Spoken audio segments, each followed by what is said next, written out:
is here today. Briefly, I would like to let you know that Raymond is only 24 years of age.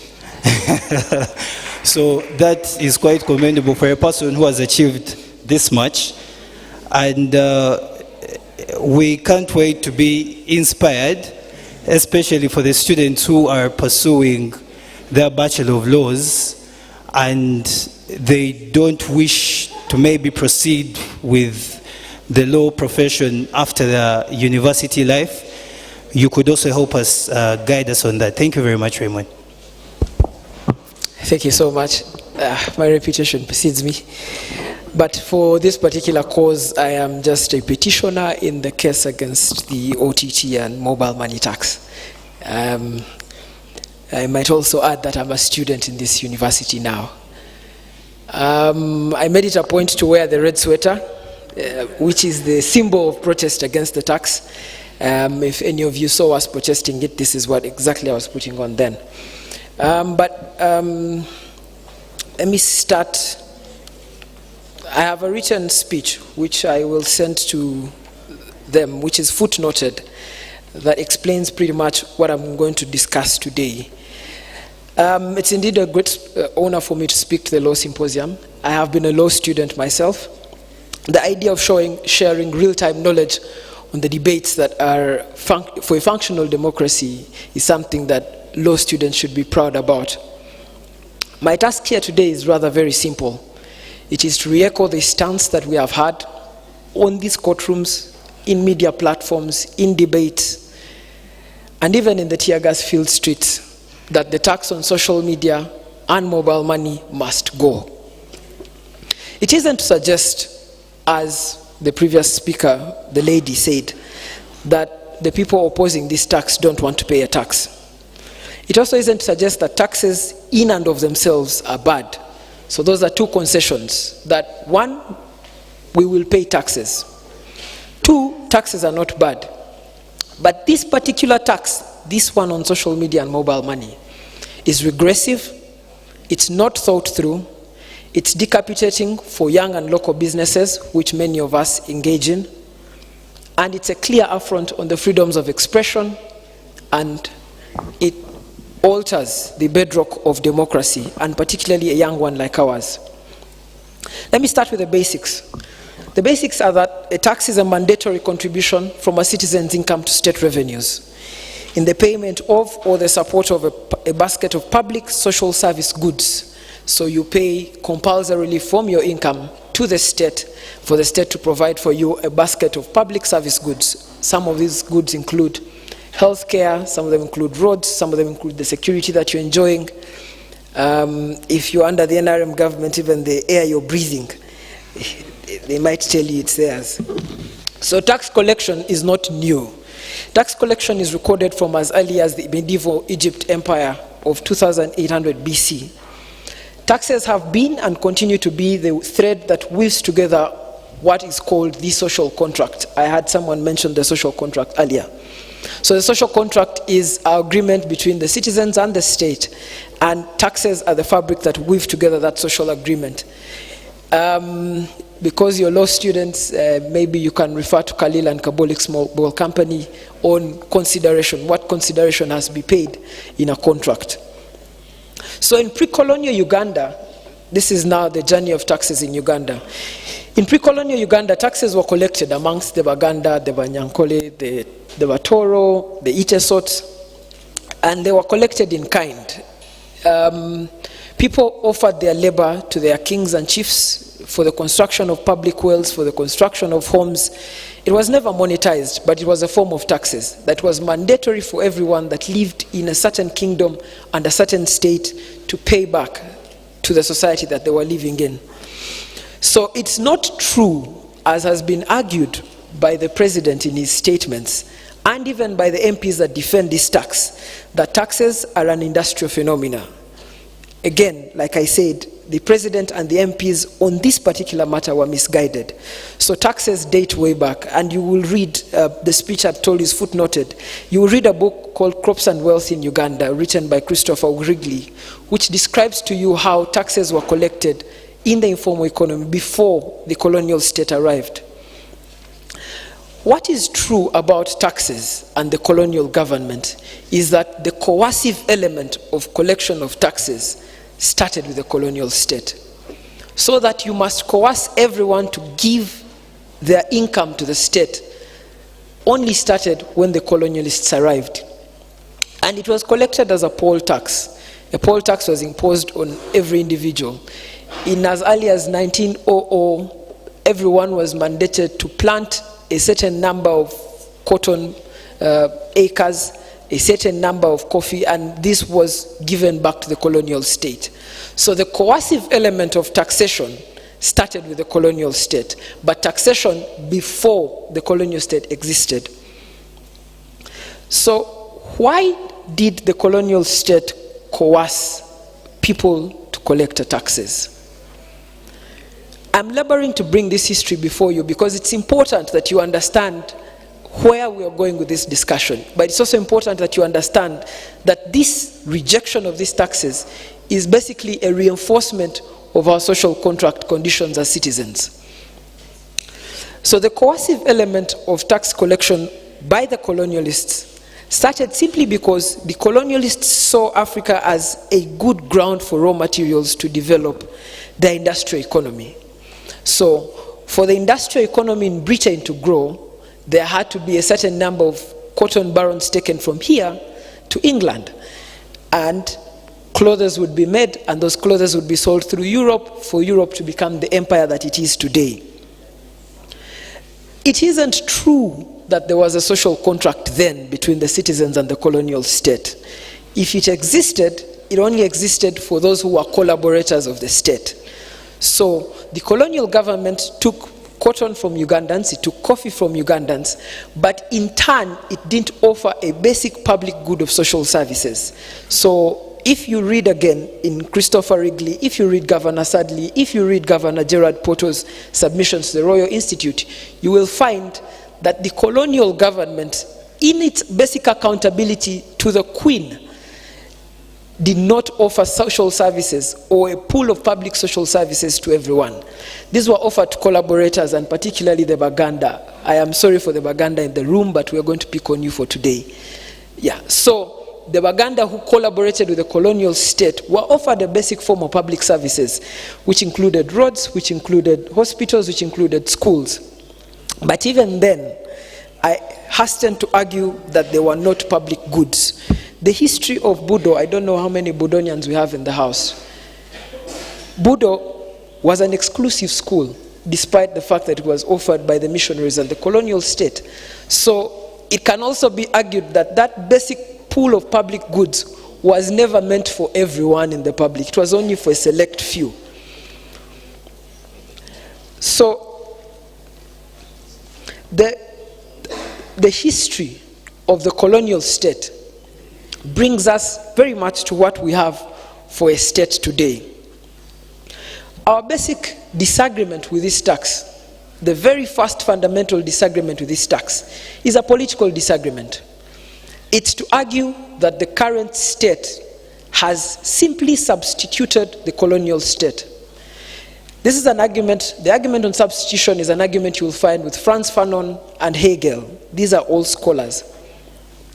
That the current state sees itself not as a government of the people, but as a basic embodiment of what the colonialist requires from Uganda. It is that they must collect taxes and use these taxes to further a development agenda that seeks principally for foreign investors to take control of our economy. In 1927, official state records would show that for every 996,000 pounds that the Britons took out of Uganda, 513,000 of those came directly from the African population. That, let me substantiate this, make it simpler. For every 1,000 shillings that the Brits took out of Uganda, 500 shillings of that came directly out of collection of a poll tax from Africans, the black people like you and me. That meant that the black population worked substantially for the colonial state. It was retrogressed on the scales of economic freedom. So when you see young people and our forefathers in the informal economy, it's not a construct of who we are. It's a design of how the colonial state worked. That the informal economy is filled with Africans, and that the informal economy is not catered to. So for over 65 years, the colonial state drained the poor to feed the rich, and the rich were the colonial masters and the people that collaborated with the colonial state. The businesses that the state subsidized at independence in 1962 were businesses that were substantially owned by foreigners and not by locals. So even when the state was taking revenues from Africans, it never at any one time subsidized businesses for Africans. It took revenues from Africans to subsidize businesses for white people. So citizens were relegated to working for the state as opposed to working for themselves. There's a book by Adiambo in which I extracted this funny quote, that after the taxation of Africans was done and the colonial master woke up to hand them independence, they were fluent in 2 languages at least. The first was the language of taxation, but second and most importantly was the language of silence. So it wasn't important that they collected taxes from us. It was also important that they beat Africans into submission of these taxes. So when I say that the state has substituted the colonial state, this is what I mean. That it's not just important that the state collects OTT from us. It's also important that they beat those of us challenging these taxes on the streets. Do you see the substitution I mean? So the beating of people into silence, that all of us must follow a certain line, is something that the colonial government prevailed in and the current state prevails in. So the fundamental disagreement that the current political establishment has substituted the colonial government stands for us.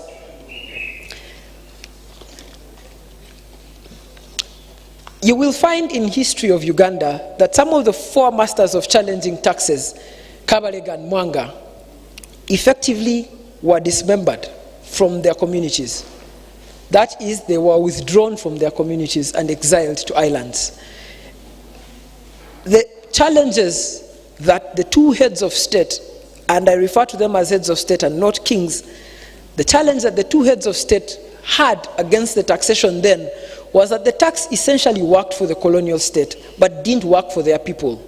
So you had a lot of Banyoro who were planting cotton, and that cotton was never used for the development of Bunyoro, but instead it was used for the development of Britain, and also if it was used for the development of Bunyoro, it was to construct a railway that would be picking goods from Bunyoro. So it never worked substantially for the people there. So the nominal problems that faced informal economy then are the same problems that face informal economy today. That the informal economy then could not access capital. To date, the informal economy cannot access capital. I don't know any of you do businesses. If you do not have a land title, can you get a loan from the bank? If you do not have a job, can you get a loan from the bank? If you don't have substantial security, can you get a loan from the bank? But is it possible to get this substantial security if you don't have economic freedom? So retrogressively, if your great-grandfather didn't have an economy and passed on the lack of that economy to your grandfather passed on the lack of that economy to your father, and your father is basically handing you this bad economy. And it's the role of the state, at least as we presume it to be the revolutionary state of the NRM, to reverse these trends. So there is a substantial argument, which is political, which we will not make in courtrooms, that these taxes are political, they are a replacement of the colonial state, but further, they are regressing the informal economy in which many of us participate in for the benefit of the high-end economy in which the ministers, the MPs, and the presidents that impose it play in. I will now move to the second disagreement. I'm very careful to dodge the disagreements that we've lodged in court because it will be sub judice. But the second disagreement we have on these taxes is that substantially a tax is placed on productivity. That you cannot tax something that's not productive. It must be shown that 1 multiplied to 2 and 2 multiplied to 3 for a tax to be imposed. We fail to find a demonstration of productivity in transactions. What you do on mobile money is not productivity. What you do on social media is not productivity, it's engagement. The productivity arises if you get paid from that engagement. And our argument is that the state should be at least strong enough to detect at what point productivity is proven and tax that productivity. So for example, advertising on Facebook comes with invoices. Those invoices can be taxed. Advertising on platforms like Twitter also bears invoices. Those invoices can be taxed. It shouldn't be that everyone who accesses these platforms should bear the brunt of a tax. It's those that benefit productively from these platforms that should pay a tax. So we fail to find in the arguments of the state that this tax has been imposed on a productive element. In any case, what it's done is regress on the productivity that has been happening. So transactional services on mobile money for the last months that we've had a tax have gone down. The Bank of Uganda estimates that we've nearly lost 200 billion of transactional services happening on mobile money in the last months that we've had. And they did this before the floor of Parliament. The third argument is the argument that the colleague before me made. The argument of public interest, one which we have even taken to court. That to impose a fundamental limitation on a freedom such as expression, the state must demonstrably justify that there was no other substantive way they would have carried out what they intend to carry out without infringing on this freedom and expression. This can go two ways. It can go the first way in which my colleague argued that the state has to prove to us. But it can also go the second way, which is the more political way, which is the discussion that I would rather engage in today. That the state has to prove that with all the monies it has currently and the use of them, they've not been able to develop the state as they would wish it to develop, and as such would require to tax the freedoms of expression of its citizens for that development to happen. We find that this state is a wasteful state, and there's no telling in how many reports we can quote. The Anti-Corruption Coalition of Uganda, the Democracy Index of Mo Ibrahim, even the government's performance reports itself. This government is wasteful, it has corrupt expenditure, we have a fat civil service that does not deliver. Our current civil service delivers at 42%. 42. Can any of you graduate out of UCU with 42%? Our civil service currently offers 42% of what it is supposed to offer. We find that this civil service, for whom the taxpayer pays immensely, for whom the taxpayer subsidized immensely, for whom the taxpayer pays even pension for, is wasteful, and as such the state should touch there. So the substantial political argument which the state should not dodge is that as they look for revenue, even looking inwards is welcome. That is, we can slash down on the number of ministers we have. We certainly do not need 81 ministers as a country. We certainly do not need a parliament of 451 MPs. We certainly do not need a civil service that is burgeoning in almost 600,000 people. These, we think, should be inculcated largely in teaching and health services which the population needs. So the government can cut down on its large substantial commodity basket and pay teachers and pay doctors for whom public interest is vested. So that's a political argument on the public interest of the taxes. The next disagreement we have with this tax, which is the third, is that we have a very dishonest leadership and we must confront it. At the initial start of this tax, The presidential letter to the Uganda Revenue Authority stated that the tax would be collected to cut down on Lugambo in the public sphere. But also the president worried that there were so many people engaging in activity on social media and not engaging in productive activity. There hasn't been even one single survey from the state. There hasn't been even one official record from the state on how many Ugandans are actively on social media, at what times they are active on them, and whether they are being productive or not. We also find that the timing of the letter of the president, coming just 2 weeks after the IMF had projected that the debt repayment strategy of Uganda was defective and recommended that the Ugandan government needed to look for a local resource envelope to back up its debt repayment strategy, we find that the timing of the IMF recommendations and the letter of the president are uncanny in a way. There must be something they're not telling us. So the dishonest leadership is what we are confronting. That the taxes may not substantially be for what it is being said to be about. It might be actually to shore up the government's capacity to borrow more debt to fund infrastructure projects for which public interest is not vested. There can be varied arguments on whether the current infrastructure projects the government is undertaking are in public interest. And that's a debate that we can get into on a much larger platform. So what are our recommendations to the government?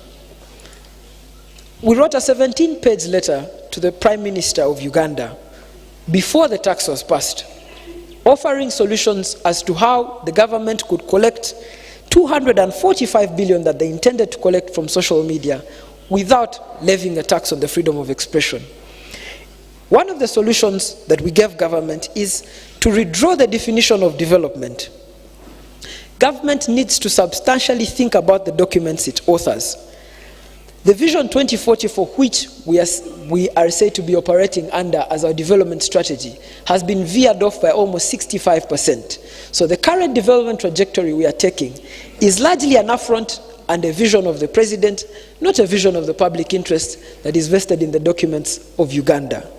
So, can we have a national dialogue to redraw the definition of what development means to each citizen? Does development mean good roads, or does development mean food on our tables? We also urge government to take the very long route of tracing the source of productivity of its citizens. It is not just enough to say that you're seeing productivity. You must trace where that productivity is happening and tax it. That is, if all of us are engaging on social media, it's not enough to say that everyone on social media must pay. It must be that those who are signing invoices, those who are getting productive elements out of social media, must be tracked down by the state and forced to pay a tax. That way, you're not limiting the freedoms of expression, but you're in fact collecting a productive tax on people that have productivity that is going for them. We also find that the government role with the multinational firms of MTN and Airtel should be transferred to those firms, not to the citizens of Uganda. Luckily, this has been taken on. Again, like I said, of the 17 proposals we've given to government, currently, government is enforcing 3% of them.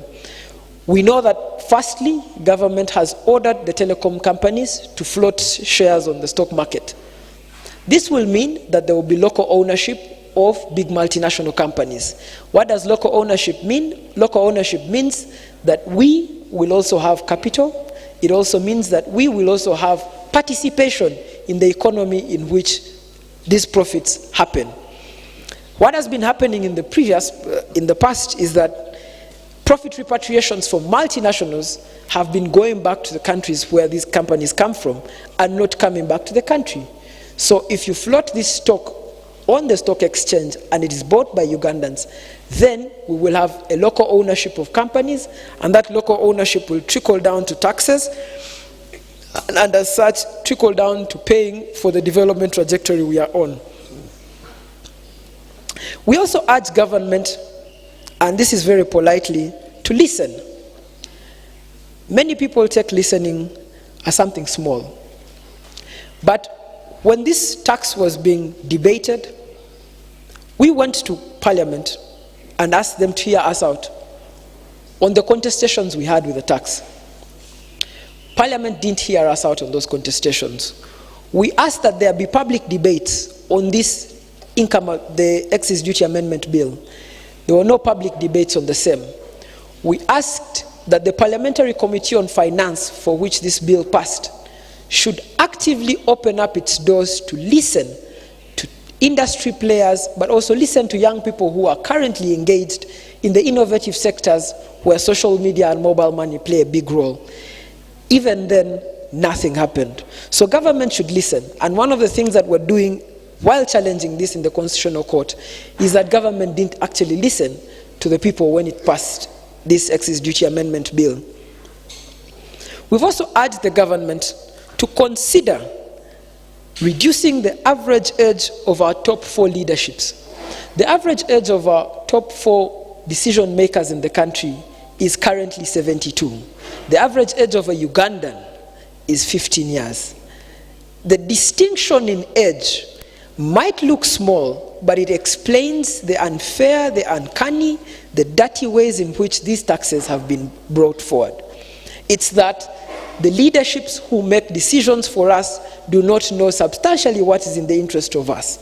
So you are curtailing a young and innovative sector where your young players, majority of the people in this country are young, so you're curtailing an industry where young players would actually actively participate in, and giving a leverage to multinational companies to take profit out of the country. So we are saying that reducing the average age, which would be to substantially appoint a young prime minister, appoint a young vice president perhaps, and then discussions in cabinet will have a young voice representative in the room. And there is no telling on the number of capable people to fill these positions.